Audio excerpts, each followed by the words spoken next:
Thank you, Mr. President. If you'll join me again in prayer. Good morning, Lord. Thank you for your goodness and mercy. Today we seek first your kingdom and your presence, knowing as Moses declared, if your presence does not go with us, we don't want to go. Father, it's been a tough and challenging year, an unprecedented pandemic. Many have suffered, lives lost, families impacted, even some within this chamber. We thank you for the tremendous strides taken, but also know the journey ahead requires wisdom and hope. Be with those on the front lines, our first responders, those called into harm's way. Yet today, may we take confidence knowing all things work together for good, that at the very moment I call to you for a father's help, the tide of the battle turns and my enemies flee. This one thing I know, God is on my side. And if God is for us, who can be against us? So, Father, we pull on the windows of heaven this morning, contending for blueprints, righteousness at our gates. Challenge us daily to be close to you as we lead this great state. Desire the plans you have to prosper us, not to harm us, to give us a future and a hope. To let our light so shine before others, so others see you and glorify your name. To be prepared as Joseph in season that changed the world and saved a generation. Heavenly Father, we give you thanks today for our state's leadership. Equip and empower them. May they know your voice and be led by your ways. May they continue to shine bright in this session. For Governor DeSantis, our First Lady, Cabinet, our Supreme Court, President Simpson, Speaker Sprouse, both chambers, their aides and staff, a legislative family full of world changers. And whether it's the end of session or looking back later in life, may we have the confidence knowing that we fought the good fight, we finished the race, and we kept the faith. Remind us, Lord, that though our opinions may differ, to always celebrate each other, pray for one another, honor one another. Lord, your Spirit is upon them because you've anointed them to proclaim the good news. We love you, Lord. May your kingdom come. May you crown the year with your goodness. Break our heart, Lord, for what breaks yours. Lead us in paths of righteousness. Set us ablaze with your presence. Inspire us to contend for the supernatural, to unite in purpose, and be bold to pursue your promises. For truly, you are amazing, God. Finally, O Lord, bless us indeed. Expand our territory. May your hand be with us and keep us from evil, that we do not cause pain or do evil. We love you, Lord, and you love this body. So bless them good. We pray all this in your holy name. And everybody said, amen. Amen. The Pledge of Allegiance will be led today by House Speaker Tempore Brian Avila.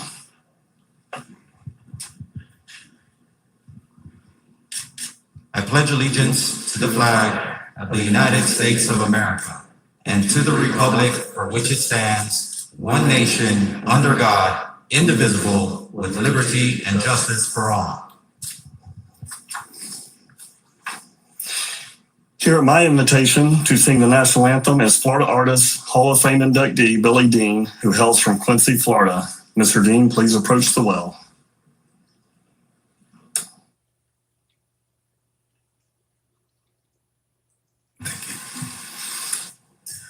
Oh, say, can you see by the dawn's early light what so proudly we hailed at the twilight's last gleaming, whose broad stripes and bright stars through the perilous fight o'er the ramparts we watched were so gallantly streaming, and the rocket's red glare, the bombs bursting in air, it gave proof through the night that our flag was still there. Oh, say does that star-spangled banner yet wave o'er the land of the free and the home of the brave? All right.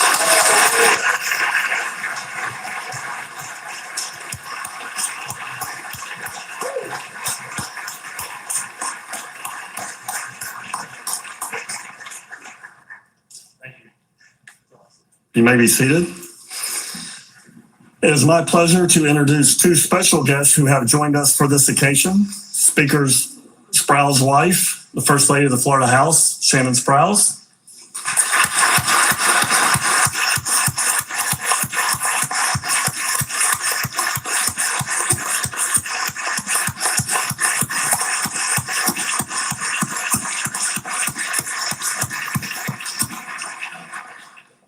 And my wife, Kathy Simpson, the First Lady of the Florida Senate.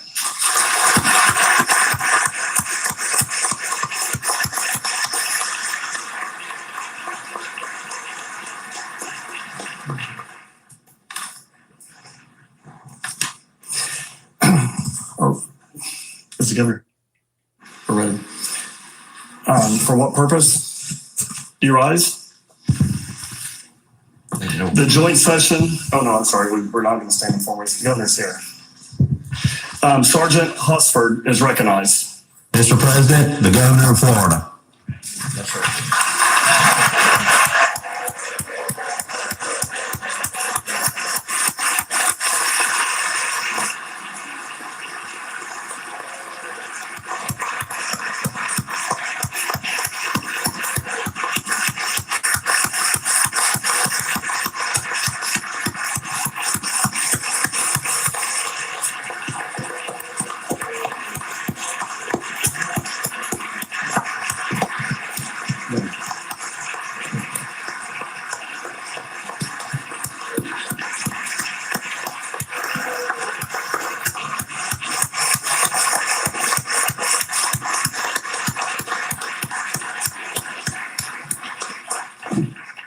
Also joining us in the East Gallery is the governor's wife, First Lady Casey DeSantis.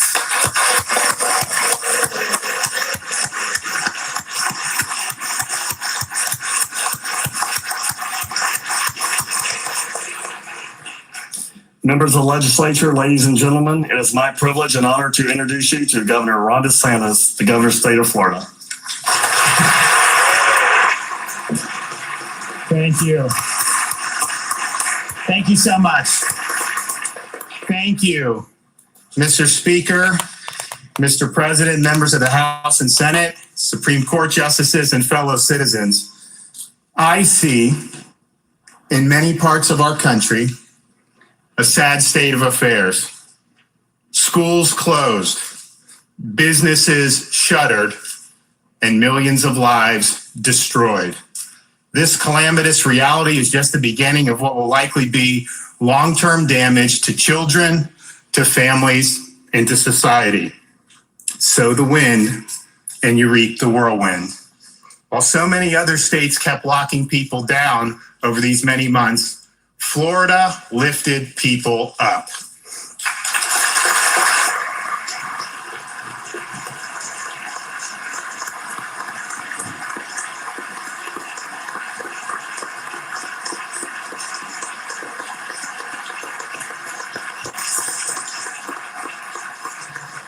Florida schools are open, and we are one of only a handful of states in which every parent has the right to send their child to school in person.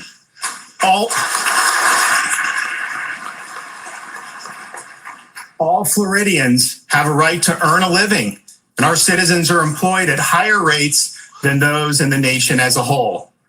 Every job is essential.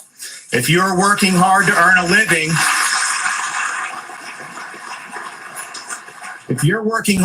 living, we've got your back in the state of Florida. Every business in Florida has a right to operate. Over these many months, we've stood up for small family-owned businesses and have saved thousands of them from ruin. And because of our actions, Florida is now leading the nation in the number of people submitting business formation applications. We're one of the top destinations for business relocation.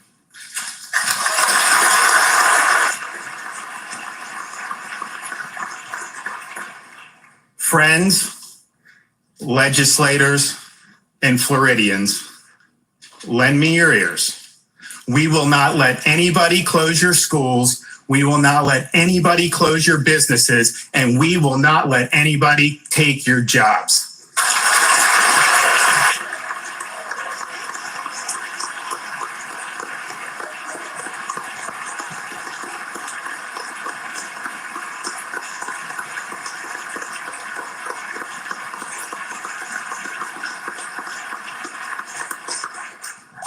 Now, 1 year ago, COVID-19 had not yet been declared a global pandemic.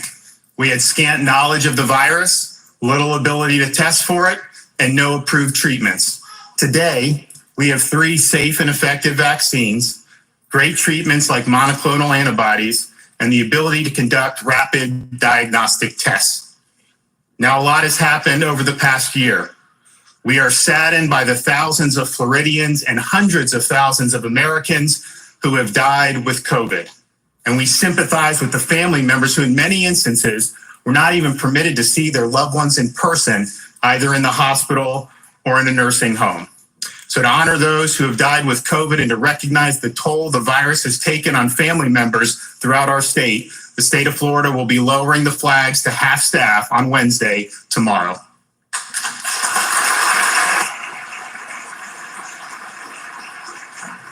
We thank the healthcare professionals throughout Florida who cared for those who became ill due to COVID. This includes frontline doctors and nurses who provided top-notch care to hospitalized patients, as well as staff at long-term care facilities who work tirelessly day after day to protect our most vulnerable seniors. Their efforts help save thousands of lives and are a major reason why Florida, with perhaps the most vulnerable population to COVID, has per capita COVID mortality that is below the national average. Thank you for your hard work and what you've done to save lives.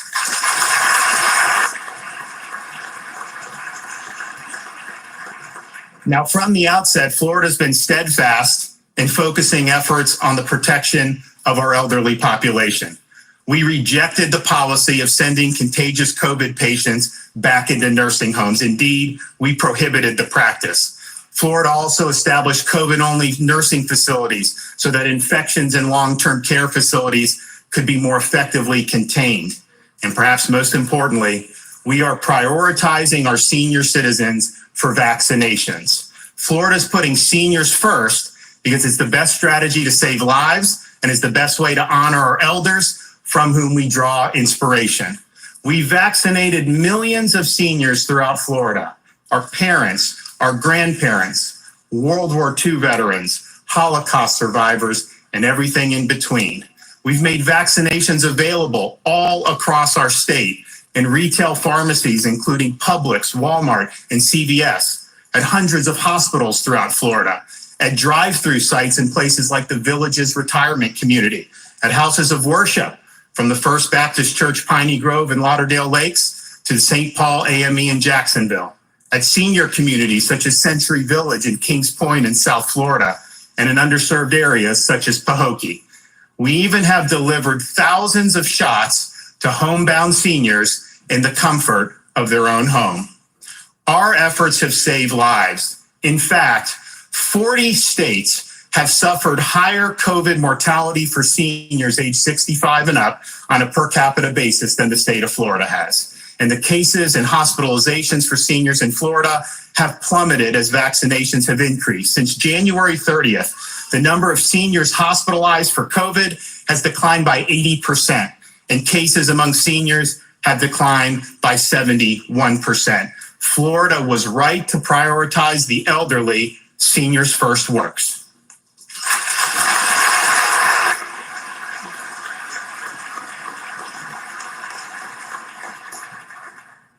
As we work to protect our seniors, we also work to give opportunities to our kids. Florida's led the way in providing all parents the right to send their kids to school for in-person instruction.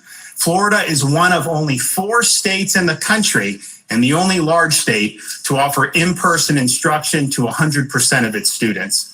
Across the nation, millions of students have been locked out of the classroom for nearly a year, and for many, there's no end in sight. These students have fallen behind on academics, have been denied the opportunity to participate in activities such as athletics, and have seen their social development stunted. The consequences of shutting kids out of school for a year and a half, and heck, in some places, it will likely be 2 years. Those consequences will be catastrophic and long-lasting. The failure of so many places outside of Florida to open schools at the beginning of the school year will go down as one of the biggest policy blunders of our time. Florida didn't make that mistake, though. We followed the data and stood by our parents and our students. We ignored the political posturing and fear-mongering, and we did what was right for Floridians. And Florida has succeeded where so many other states have failed in providing opportunities for our students, in large measure because of the tireless efforts of school superintendents, administrators, teachers, and coaches. They knew that keeping kids out of school forever would be a disaster, and they weren't going to let that happen on their watch. So on behalf of a grateful state and millions of grateful parents, I thank you for your efforts. Given the unique circumstances you faced, you may never have an opportunity to play such a crucial role, not only in ensuring opportunities for students, but also preventing long-term damage to our society. Job well done.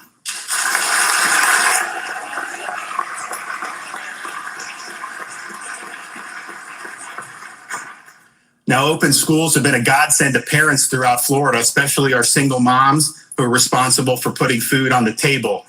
Economic lockdowns are a luxury of the largely affluent Zoom class. Many Floridians can't do their jobs over a computer. They need to show up. And over the past many months, Florida has led the way in protecting the jobs and the livelihoods of its hardworking citizens. From construction workers to bartenders, from servers to hairstylists, everyone in this state has a right to earn a living. And Florida's efforts have made a lasting impact on the lives of millions of people. But don't just take it from me. Let them tell you for themselves. I'm Mark Lewis, third-generation co-owner of Okeechobee Steakhouse. My name is Norma Romero. I'm 99 years old. I'm the waiter, 100. Hello, my name is Enrique Gonzalez. I am 11 years old. My name is Mario Winston, and I'm principal here at Central Avenue Elementary School. I am Brielle Gonzalez. I am Kristen Wainwright. My name is Teresa Hodgson. My name is Grant Thompson. Antonia Figueroa. Jennifer Mepper.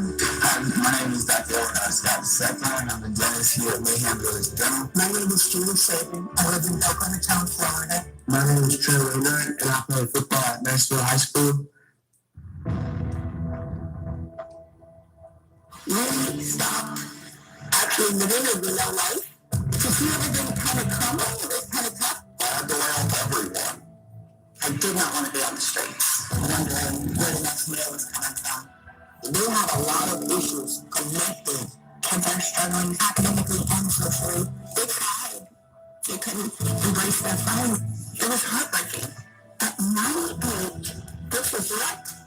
No family, no anything. She didn't have that will to live in her. But they're like, I don't want to die just stuck in my house, not seeing anybody. I want to live life.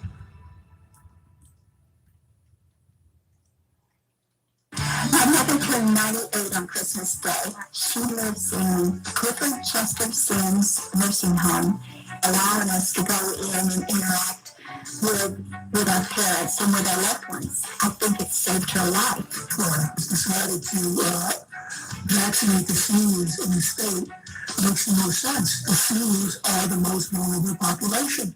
Well, we thank the governor for that, because a lot of people don't fight for the seniors. In fact, in some states it was actually 75 and over, so it was great. In Florida it was 65 and over. Seniors first, I absolutely agree with that. My brother lives a few miles from here, and we haven't seen them at all. We used to go out to dinner with them all the time. We haven't seen them once. They just recently were vaccinated also. We'll be able to see them again. The other states, I felt like they just thought the elderly was more like collateral damage. My family, we wanted to be a lead in getting it, whether it was in the office, whether it was in the church, etc., so we could tell others about our experience, but we can also be an example for others. Now I feel like we're really on the path to a much more normal life than we've had in the last year. I do appreciate letting us parents decide what we want to do with our kids' education. Having them return was just we were just excited because we had missed them so much. So we needed that interaction as much as they did. School is that escape for a lot of our kids too, getting away from home and whatever chaos they're dealing with. Academically and emotionally, they feel more at ease. They need that person-to-person contact. The interaction with teachers, like, we have a question, they can be right there on their way to help us. So that really boosted probably all of our grades up. I love physical school. It is way better than online, 100% better. If I didn't have football this year, I don't know what I'd be doing. But we actually get to have a full, somewhat regular season, while other states aren't getting to do it very well.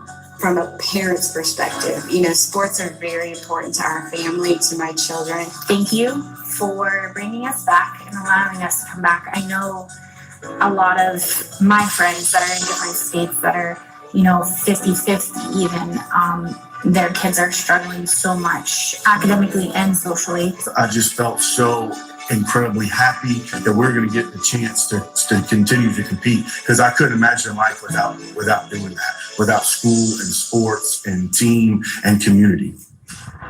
Thank God, though, we were able to make it through it. We had a governor that is business friendly and understands how important commerce is to keep people working.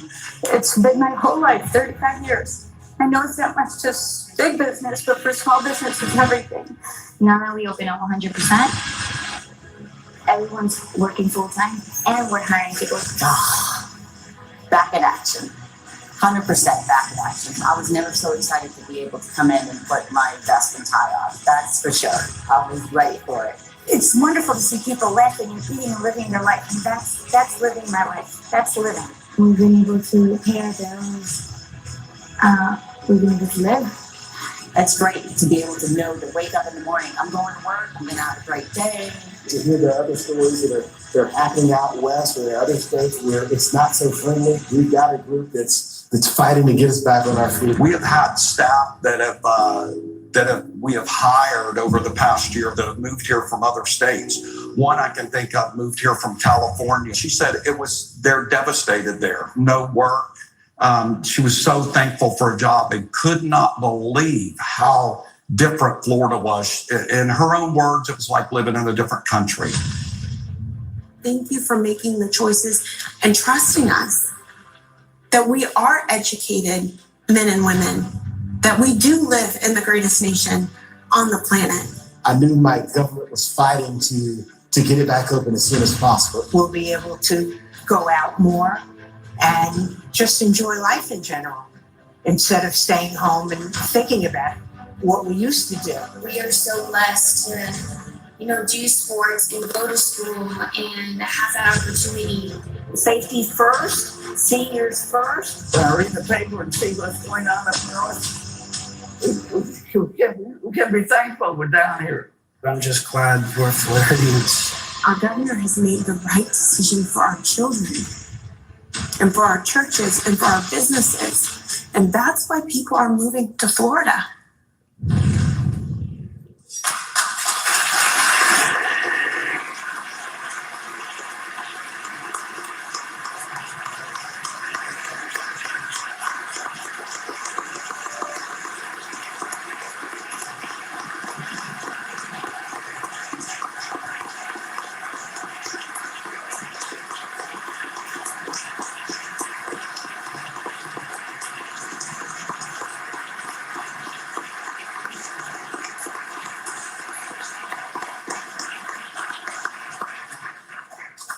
So Florida's right to put seniors first.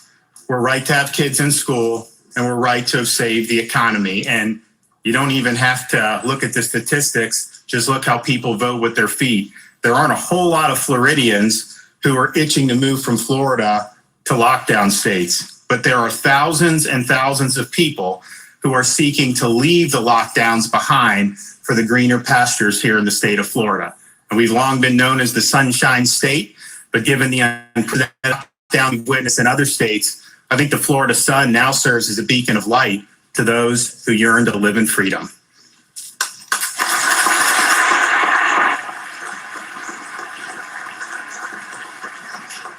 Now, as we begin this legislative session, I look forward to working with the two gentlemen up here, Senate President Wilton Simpson and House Speaker Chris Sprowls.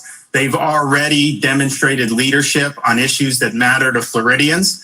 And I know you guys will be great partners for progress. And being from Pasco and Pinellas and me being a Pinellas County kid growing up, I mean, I think the Tampa Bay area should be well represented in this next go round. Now, when the initial fallout from COVID began, there was a lot of concern about whether we could afford to continue with the progress we had already made on our priorities like protecting our water resources and K-12 education. The forecasts were dire. The 2021 legislative session was shaping up to be a fiscal nightmare. Well, I'm pleased to report that our current fiscal outlook is much better than the bleak forecast from last spring. Now, as many of you know, when the pandemic hit, I vetoed $1 billion out of this current year's budget. I also instructed our executive agencies not to spend 100% of the appropriated funds because we didn't know for sure how much revenue we'd be taking in. However, because Florida's economy is open, revenue is coming in at levels far higher than even the most recently revised estimates. For the last 3 months, December, January, February, preliminary estimates peg the increase in revenue at more than $800 million over and above the December revenue estimation. Florida is also below the national average in unemployment and much lower than our peer states of Texas, New York, and California. We also anticipate downward revisions of December's unemployment numbers to reflect even stronger job growth. And as international travel is reinstated and tourism picks up, and I hope the federal government will allow our cruise ships to sail again, they're ready, the employment outlook in Florida should improve even more. And throughout this entire pandemic, Florida has not touched 1 red cent from our rainy day fund.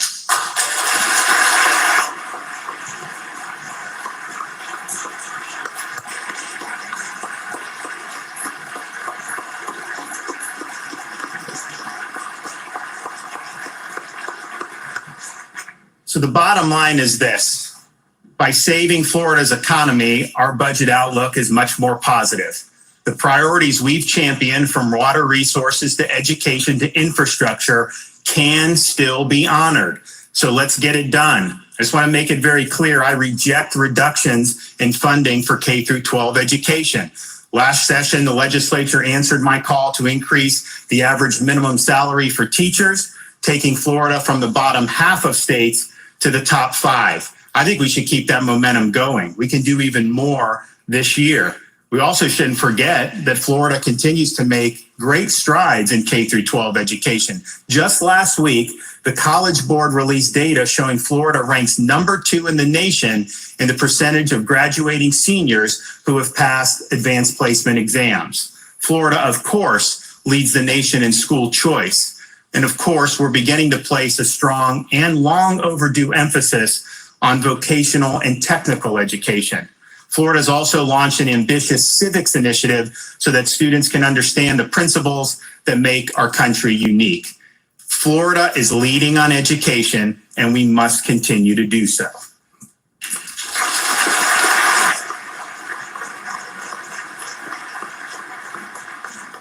We must also continue to protect our natural resources and invest in improvements in water quality. I ask that you continue to fund the key projects, such as the EAA Reservoir in the south, as well as projects in the northern Everglades that will impact our state for generations to come, that also reaffirm our commitment to Everglades restoration and access to safe, clean water for our communities. I'm also proposing the creation of the Resilient Florida program under the Department of Environmental Protection. Through this initiative, Florida will invest $1 billion into projects that will help our communities adapt to the threats posed by flooding from intensified storms and from sea level rise. And I'm encouraged by the similar proposals from the legislature to address this important issue for our communities, and I look forward to signing into law a program that will make a real difference.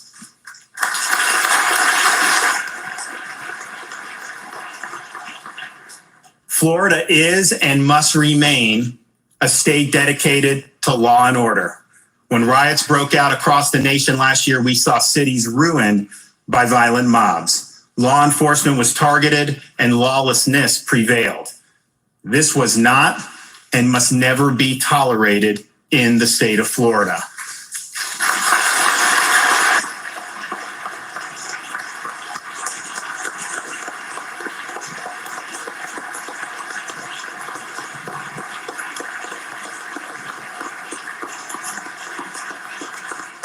Now, as we saw rioting in other states last year, I called up the National Guard, mobilized mobile field force teams from the Florida Highway Patrol, and worked with local officials like Jimenez and Curry to ensure that places like Miami and Jacksonville didn't suffer the same fate as Minneapolis and Kenosha. So Florida handled it, but we need to do more. Working with the president and the speaker, as well as law enforcement groups across the state, we have proposed the strongest anti-rioting, pro-law enforcement reforms in the nation. We will not permit localities to jeopardize the safety of their citizens by indulging in the insane fantasy of defunding law enforcement.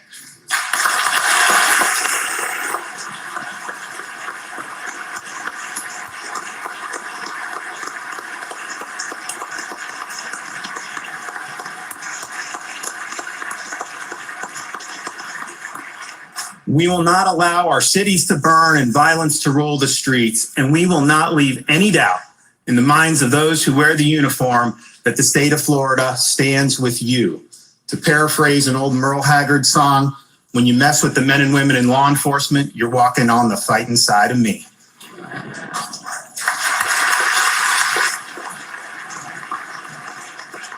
Now, both the speaker and the president have been leaders in supporting legislative reforms to protect Floridians from the power of big tech. Now, this is real life 2001, not the fictitious 1984. And yet big tech wields monopolistic power over the public in ways that have made the monopolists of the early 20th century blush. Floridians have a right to control their personal data, and big tech shouldn't be able to make billions of dollars off us without our informed consent. Florida has also been a state that strongly supports free speech. We cannot allow the contours of acceptable speech to be adjudicated by the whims of oligarchs in Silicon Valley. Nor can we allow Floridians to be, quote, deplatformed or silenced with no means of recourse. And this is especially true for those who rely on these technology platforms for their livelihood. And finally, because Florida is dedicated to free and fair elections, we cannot allow big tech to interfere in our elections by putting a thumb on the scale for the political candidates favored by Silicon Valley. Pass these bills, it will make a real difference.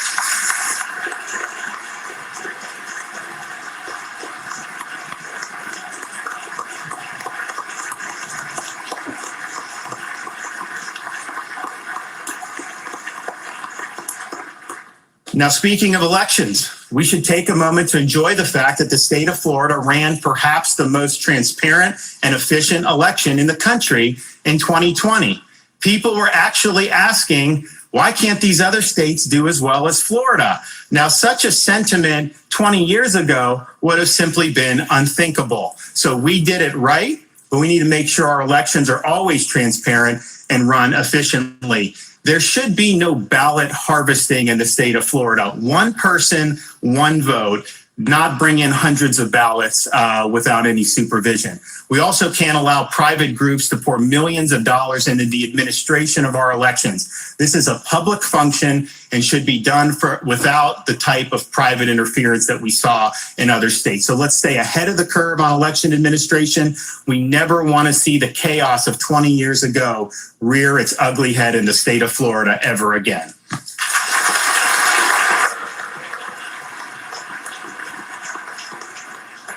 Now, I know these issues are merely scratching the surface of what the House and Senate will tackle this session. And of course, I'd be remiss if I didn't lend my support to at least a couple other measures, such as the COVID liability bills for both business and healthcare, for the bills that we talked about with the speaker yesterday to crack down on Chinese Communist Party influence, as well as other foreign influence in the state of Florida. I also support general reforms to improve the local climate. I think we should reform the emergency powers of local government. We can never let these businesses be closed down ever again. It did not work, and we've got to provide them protections in our laws. And I also support continued investment in infrastructure. It's amazing when people will come down from some of these high tax states that have much higher tax burdens, much higher budget top line numbers, and yet our infrastructure is better than those states. And so we know how to do it, and we need to keep doing it. The bottom line is this: we've gotten the big issues right in the state of Florida. We put our seniors first. We have our kids in school. Our economy's been saved, and we need to move forward together for the betterment of our people. Now, at the close of the Constitutional Convention, the famed elder statesman Benjamin Franklin was asked to be the first to sign the new Constitution. Franklin pointed to George Washington's chair, the back of which had the design of a sun low on the horizon. "There were days," Franklin remarked, "when I thought this picture of a sun low on the horizon was a setting sun. But I now know that it's a rising sun. A new day for America, a new day for freedom." Our nation and our state have endured a tumultuous year. Floridians have responded in ways that would make our founding fathers proud.